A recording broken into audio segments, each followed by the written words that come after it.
Hello, this is Monica Reinagel, and you're listening to episode number 466 of the Nutrition Diva podcast. Welcome.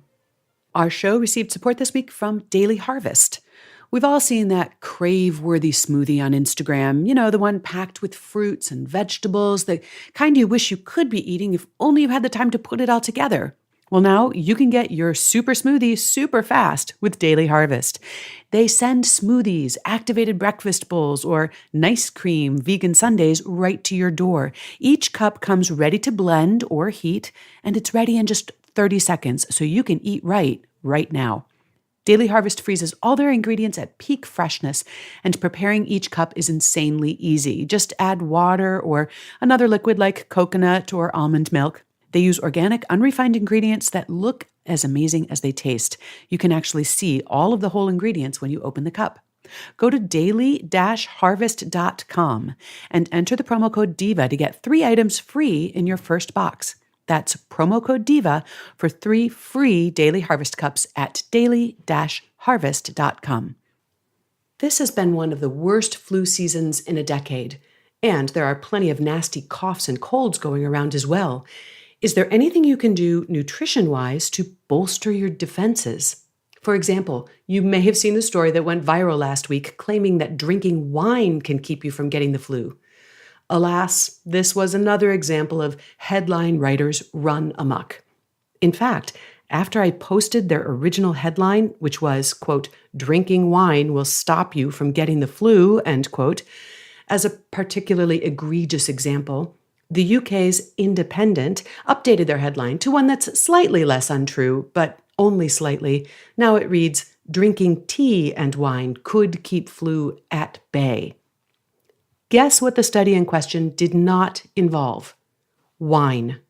That's right. No wine was harmed or even consumed in the course of this particular study. No tea either, for that matter. The researchers were testing the effects of resveratrol, a compound that's found, yes, in wine and tea, but also in grape juice and blueberries and peanuts and various other foods. The experiments were being done on mice, and the resveratrol did not keep the mice from getting the flu, because all of the unfortunate mice in this study already had the flu, thanks to the researchers who intentionally infected them. But the resveratrol treatment did seem to help the mice fight off the infection a little bit better. This is not the first study to suggest that resveratrol might be useful in fighting influenza and other viruses, by the way. And there's even research to suggest that moderate consumption of red wine could reduce your chances of catching the common cold. But should you come down with the flu, drinking wine is not recommended. For one thing, you'd probably die of alcohol poisoning long before you got to the amount of resveratrol that's being tested in these studies. But meanwhile, drinking alcoholic beverages will dehydrate you, and that's going to make you feel worse, not better. If you wanted to increase your resveratrol intake just in case, drink tea or grape juice or eat some peanuts. It may not help, but at least it won't hurt. Taking a vitamin D supplement could offer modest protection against the flu. When they examined studies involving more than 10,000 people, researchers found that taking a vitamin D supplement reduced cold and flu infections by about 10%. But among those who were low in vitamin D to begin with, taking a supplement reduced infection by a much more encouraging 50%.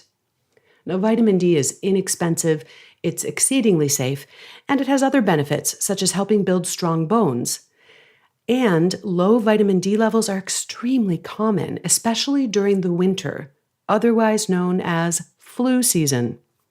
Although it's not a magic bullet against the flu, I'd say that a vitamin D supplement is kind of a no-brainer. Probiotic foods and supplements might also offer a bit of extra protection.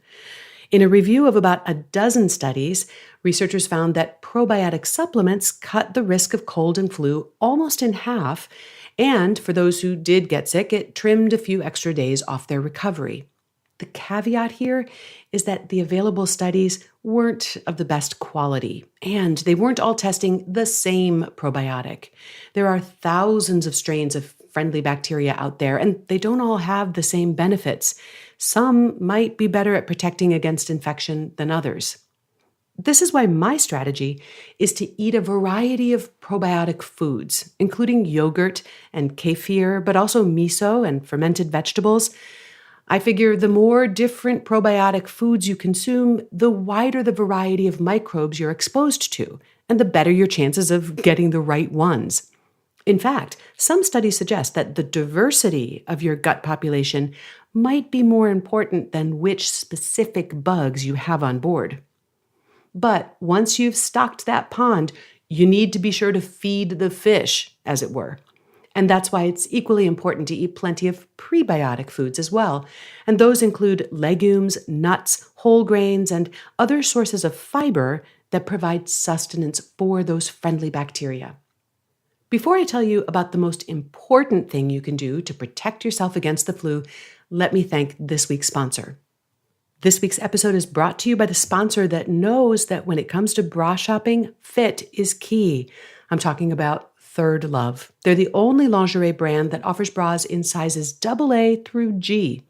Third Love uses thousands of real women's measurements, and they come in 60 sizes, including half-cup sizes, which no one else does. Right now, they're offering my listeners 15% off their first order.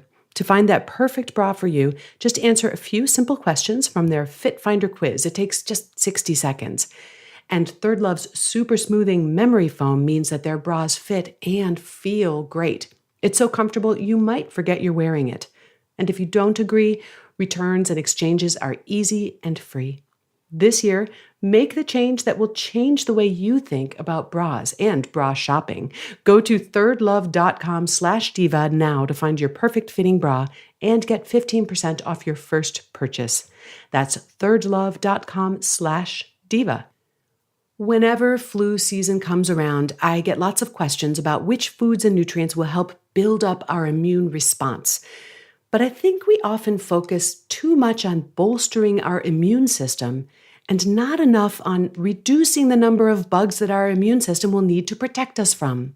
By far, the most effective strategy for reducing your risk of getting sick is to limit your contact with sick people.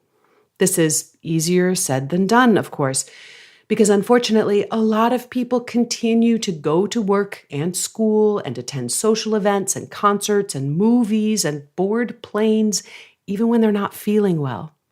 If you are getting sick, you can do your boss, clients, customers, students, teachers, friends, and neighbors a huge favor by staying out of public, especially during those first 3 or 4 days of your illness, when you're likely to be most contagious. Now, if someone in your household gets sick, there's only so much you can do to keep your distance, but at least you have the advantage of knowing that they are sick. So try to avoid sharing cups and glasses and even hand towels and dish towels. Keep a canister of disinfecting wipes on the counter in the kitchen and the bathroom and wipe those surfaces down regularly until everyone's feeling better. Now, employers, teachers, and pastors could help reduce the rate of flu infection a lot by actively encouraging people not to drag themselves to work, school, or church when they're sick. You are not a hero for showing up to the meeting and then infecting everyone there. And I also wish that businesses that have strict cancellation policies would consider a more lenient policy during active flu season so that people aren't showing up sick for their appointments in order to avoid forfeiting their fees. I realize that this clemency could be abused, but I think having employees and customers show up sick ultimately costs businesses way more than having a couple of healthy people call in sick. Unfortunately, not everyone sees it this way, and a good percentage of the people you're going to come into contact with this week are going to be sick. Flu and cold viruses travel through the air, so if you notice someone coughing or sneezing, try to keep your distance. And if they're not polite or aware enough to cover their coughs and sneezes properly, and that is not with their hands, then try to cover your nose and mouth with a scarf or a clean tissue. And germs can also be transferred from contaminated surfaces to your nose, mouth, and eyes via your hands and fingers. Now, those hand sanitizing gels that we see everywhere these days, they're better than nothing, but believe it or not, Careful hand washing with just plain old soap and water is the best way to decontaminate your hands. So take advantage of every opportunity you get. And take heart. The flu season usually begins to abate in early spring, which is just a few weeks away. You'll find a transcript of today's show, including links to all those studies I mentioned and several related Nutrition Diva episodes at nutritiondiva.quickanddirtytips.com. If you have comments or questions or a suggestion for a future podcast topic, you can post them on our website or on the Nutrition Diva Facebook page, where I also do live nutrition Q&A sessions on Friday afternoons. Check the events tab on the page for the schedule and stop by if you can. And you can also see videos of previous sessions in the videos tab. Thanks for listening and have a great week.